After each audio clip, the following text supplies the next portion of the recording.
Thanks for joining me for another episode of Curiosities Unlocked. If you haven't joined us before, welcome. If you've been here before, I'm so glad to see you again. But please subscribe if you haven't already, and make sure you comment and let us know your thoughts in this video. Today we will be talking about something that everyone is always interested in, true crime, but not just true crime. We're talking about crimes that happen on Thanksgiving. It's amazing. You think Thanksgiving is a time for family, love, and cheer. That is not what always happens. It is said that during Thanksgiving, crimes between relatives and acquaintances rise by 50%. We have our first story, which is a Thanksgiving nightmare. Something that you couldn't even imagine happening. If preparing Thanksgiving is not hectic enough, but imagine adding in Thanksgiving dinner, a bomb, and your family. It's Thanksgiving 1985, and the Block family had Thanksgiving dinner.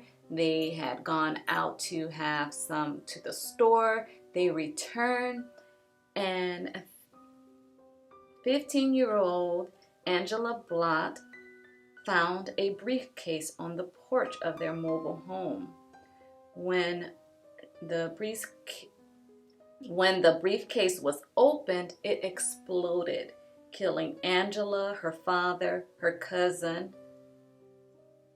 The only survivors were her brother and her mother. Michael Roy Tony was charged and wrongly convicted in 1999 for the bombing that killed 3 and injured 2. Tony was sentenced to death and spent 10 years on death row.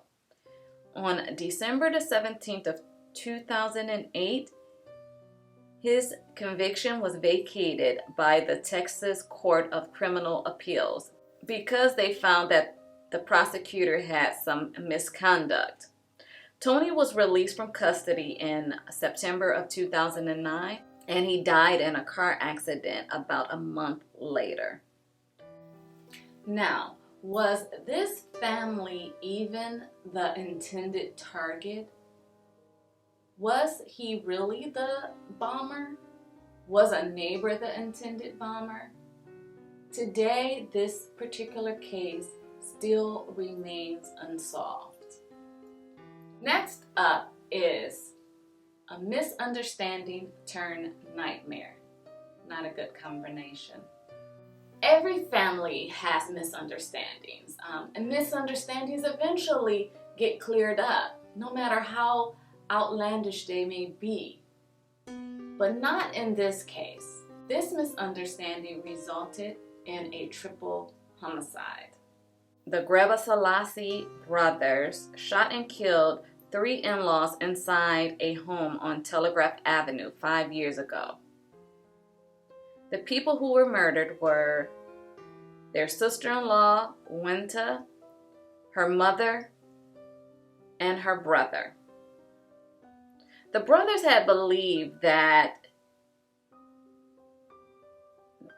their in-laws had murdered his older brother, who had died from natural causes, which caused the men to become enraged and ended up massacring everyone. They thought that because their brother had died, that someone was the cause of it, and they thought that their brother's wife and her family were the reasons. And they went to do this without any facts is mind-boggling. The brothers were sentenced to 3 consecutive terms of life in prison without the possibility of parole.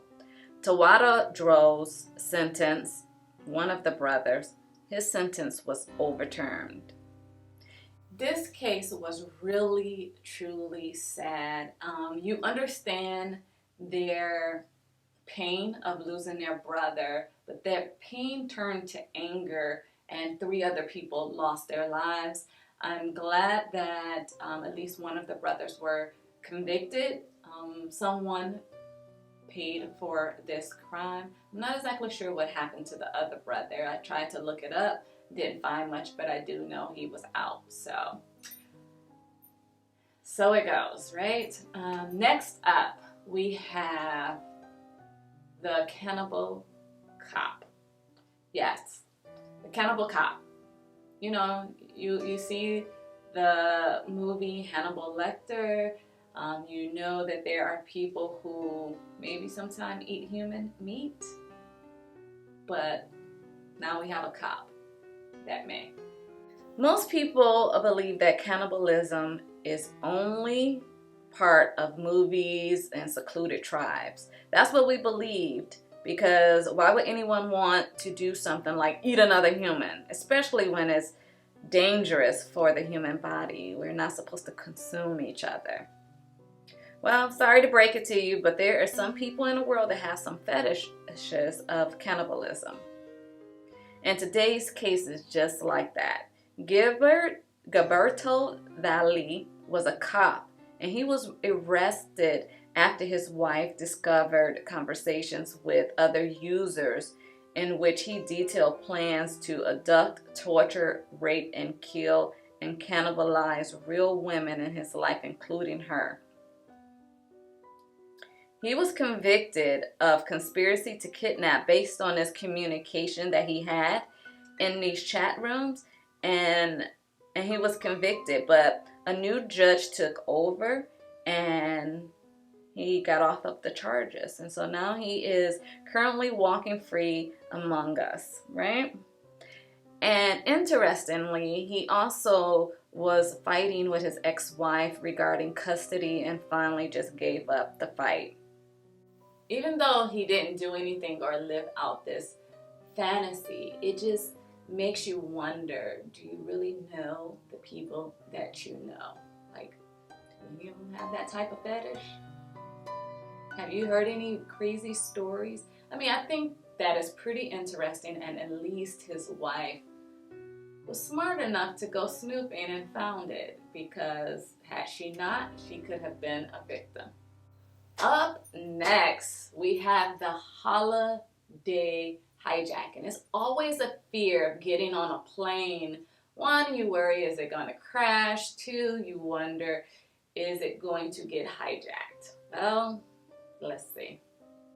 A huge fear, like I said, of people when flying on a plane is something going to go wrong? Will something happen? Maybe the plane will go down. Maybe some issues will happen with people, or maybe even a hijacking. Well, that's exactly what happened on November the 24th, 1971. A hijacking became one of the biggest mysteries for the FBI. A man who went by the name of Dan Cooper boarded a plane in Seattle, Washington. There, he told one of the stewardess that he had a bomb in his briefcase and that she should sit down. He told her to write down his demands, in which he wanted 4 parachutes and $200,000 in $20 bills. The plane arrived at its destination, and in exchange for the 36 passengers that was on board, he got the money, and with the money, he boarded a plane with the crew again, telling them to fly over to Mexico City. In the middle of the flight, Dan surprised everyone by jumping out of the plane with the money. So smart. To this day, no one knows the fate of this man. Quite interesting, right? He got away with this. Makes you wonder where people like this just go and disappear off to. It's good to at least that nothing happened to the passengers, that this was a very safe hijacking. I always say, when you see something, say something, especially when you're traveling. Last but not least for today. Last but not least, we have the dark history of Thanksgiving. I don't know about you, but I was not really told the history of Thanksgiving, except for like the Pilgrims and the Native got together. They had a feast to celebrate. That's what I remember about Thanksgiving. And it's a time that you get together with your family and your loved ones that you haven't seen. People come from out of town and y'all feast. And even though we've been talking about all of this crime that has happened on Thanksgiving Day, those wasn't the only crimes. The most day to be thankful and have family together started also with violence and crime and all of that before and even after. So let's get started. A lot of people believe that Thanksgiving is something that celebrates peace between Native Americans and the settlers. That is what we were taught. That's what we've all pretty much known. But did you know that that was far from the truth? American Indian locals decided that, they wanted to teach the struggling colonists how to survive in what the Europeans called the New World.